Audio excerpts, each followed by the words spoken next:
আমার সকল দর্শকদের অযোধ্যা থেকে প্রণাম। এর মধ্যে অযোধ্যা ঘুরে এলাম। 22শে জানুয়ারি যবে থেকে অযোধ্যা মন্দির উদ্বোধন হয়েছে তবে থেকেই মোটামুটি মন তৈরি করে নিয়েছিলাম যে আসবো।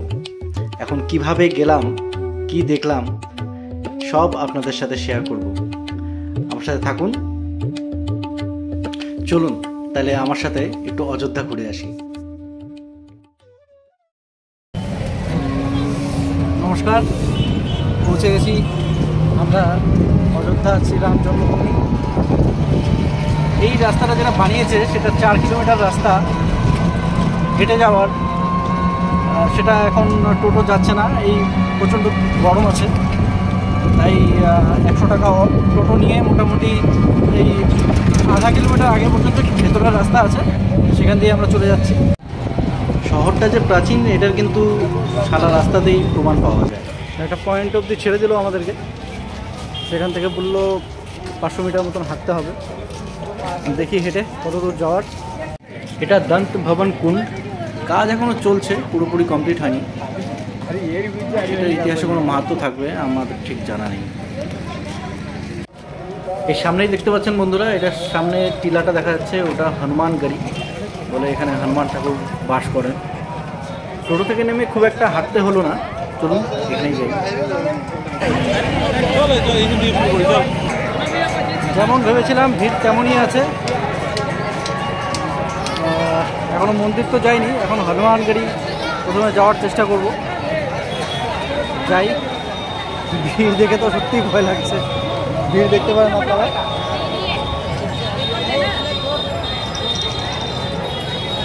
প্রচণ্ড ভিড়।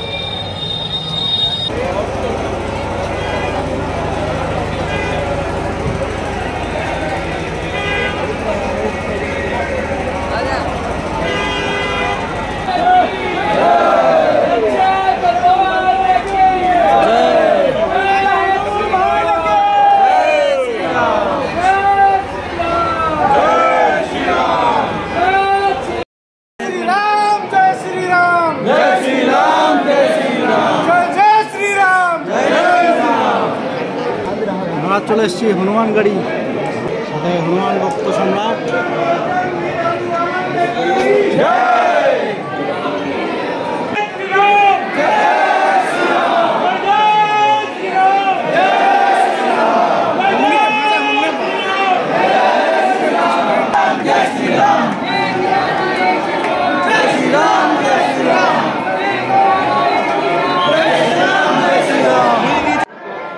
এটা শ্রী হনুমানজি বিরাজমান, কিন্তু এখান থেকে খুব একটা ভালো বোঝা যাচ্ছে না।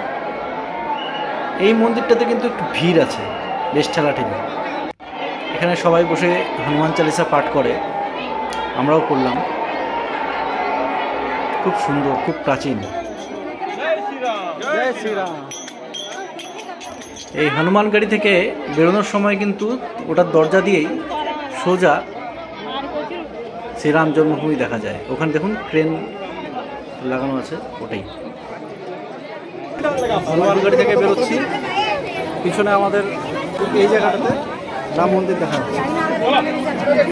এই মন্দিরটার ইতিহাস সম্পর্কে একদম সত্যিই জানা নেই খুব একটা, যদি পরবর্তীতে জানতে পারি অবশ্যই জানিয়ে দেব। বন্ধুরা, আমরা হনুমানগড়ি ঘুরে এলাম। পিছনে দেখতে পাচ্ছেন হনুমানগড়ি। প্রথমে অযোধ্যা আসলে বলে হনুমান ঠাকুরের পূজাটা আগে দিতে, কারণ হনুমান ঠাকুর রক্ষা করছেন এখানে দাঁড়িয়ে অযোধ্যাকে। তো আমরা আগে হনুমানগড়ি পুজোটা দিয়ে এলাম, এবার আমরা যাচ্ছি রাম জন্মভূমি। এই রাম জন্মভূমি এখানে লেখা আছে, এই নতুন গেট বানিয়েছে, এখান দিয়ে সোজা রাম মন্দির। এখনও পর্যন্ত যা ভিড় পাচ্ছি মোটামুটি টলারেবল ভিড়। লাইন আছে, লাইন নিচের মতন চলছে। এখন দেখি সামনে কি হবে। মনে হচ্ছে অতটা বিশৃঙ্খলা হয়তো হবে না, নতুন মন্দিরের ব্যবস্থা পুলিশ যথেষ্টই আছে, কিন্তু লোকের ঢলও আছে তার সাথে। আমার ধারণা এর চাইতে অনেক বেশি ভিড় ছিল, অনেকগুলো এখানে লাইন বানানো আছে। যেমন এখনও কমপ্লিট এখনও হয়নি, কিন্তু কাজ চলছে। এটা একটা শেড মতো বানানো আছে, দেয়াল ফেয়াল কাজ চলছে এখনো এখানে। চারিদিকে কিন্তু রামের শুধু জয়ধ্বনি।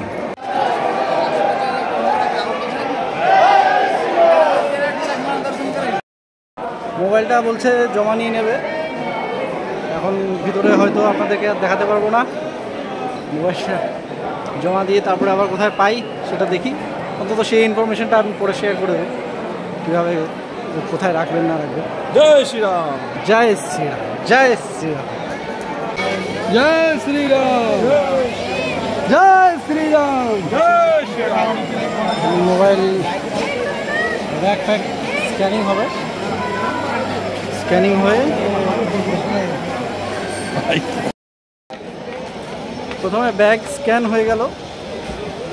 এবার ব্যাগ স্ক্যান হয়ে এবার আমরা চলে গেছি কোথাও জুতো রাখতে। দেখুন জুতোর স্টল, ওআরএসটি।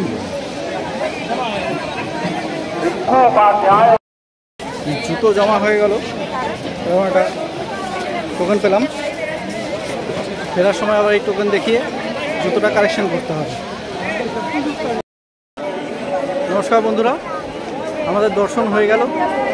দর্শন করে যেটা আমরা বুঝতে পারলাম সেটা হচ্ছে মন্দিরটা এখনও কমপ্লিট হয়ে গেল। মন্দিরের আশেপাশের জায়গার কাজ, রাস্তার কাজ এখনও চলছে। আপনারা যদি আসতে চান তাহলে মোটামুটি বছর দুয়েক পর যদি আসেন ভালো হয়। কিন্তু ভিড় নিয়ে যদি বলেন, ভিড়ের কোনো প্রভাব কোনো পড়বে না, কারণ লাইন ফাইনের কিছু ব্যাপার কিন্তু নেই। যত ভিড়ই হোক খুব অটোমেটিক চলতেই থাকে। আপনি একবার ওই ভিড়ের মধ্যে ঢুকে গেলে কোথাও সেরকম লাইন ফাইন নেই। ব্যাগ জমা দিলেন, জুতা জমা করলেন, ভিতরে গেলেন, আবার আসলেন, আবার ব্যাগ নিলেন, জুতো নিলেন, চলে আসলেন। কিন্তু আপনার কোনো সেরকম লাইনে ঘন্টার পর ঘন্টা দাঁড়িয়ে থাকার কোনো ব্যাপার নেই। লাইনটার ম্যানেজমেন্টটা ভালো হয়ে গেছে। ঠিক আছে বন্ধুরা, এই দেখুন এইখানে একটা লাইন দেখা যাচ্ছে। এই লাইনটা জাস্ট চেকিং করার জন্য ঢোকার সময় সিকিউরিটি চেক যেটা হয় সেটা। বাদ বাকি লাইনটা কন্টিনিউ চলতে থাকে। লাইনটা কিন্তু গতিমান থাকে, লাইনের দাঁড়িয়ে থাকার ঘন্টার পর ঘন্টা দাঁড়িয়ে থাকার ব্যাপার নেই, পরপর চলতে থাকে।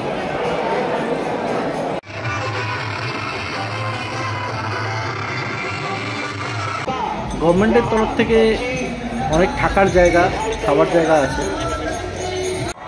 চারিদিকে বেশ একটা উৎসবের মেজাজ, জায়গায় জায়গায় প্রোগ্রাম চলছে। সারাটা রাস্তা গান এবং প্রচুর ভান্ডারা রয়েছে। আমরা দুপুরবেলা ওখান থেকে খাওয়া দাওয়া করলাম। যেই প্রথমে রাস্তাটার কথা বলছিলাম 4 কিলোমিটার হাঁটতে হবে, সেটা দিয়ে সোজা হেঁটে এলেই এখানে পড়বে এই লতা মঙ্গেশকর চক। এখানে সামনে এটাই সেই বিনা, যেটা এখন মোটামুটি আইকন হয়ে গেছে অযোধ্যার। ফেরার বাস কিন্তু এখান থেকেই পাওয়া যায়, সামনে থেকেই ফেরার বাস পাওয়া যায়। যেখানে এই বিনাটা বানানো আছে ঠিক তার পেছনেই সরজু নদীর ঘাট। সেই ঘাটে স্নান করে তারপরেই শ্রদ্ধালুরা যায়। এটা একটা ছোট বাঁধ মতন করে নদীটাকে একটু ঘুরিয়ে দিয়ে এখানে একটা ঘাট মতো করা হয়েছে। এটা আগে ছিল কিনা জানি না। যতটা পারলাম ইনফরমেশন দেওয়ার চেষ্টা করলাম। বন্ধুরা ভালো থাকবেন, আশা করি অযোধ্যা আসবেন, রামলালার দর্শন করবেন, রজনীতে স্নান করবেন।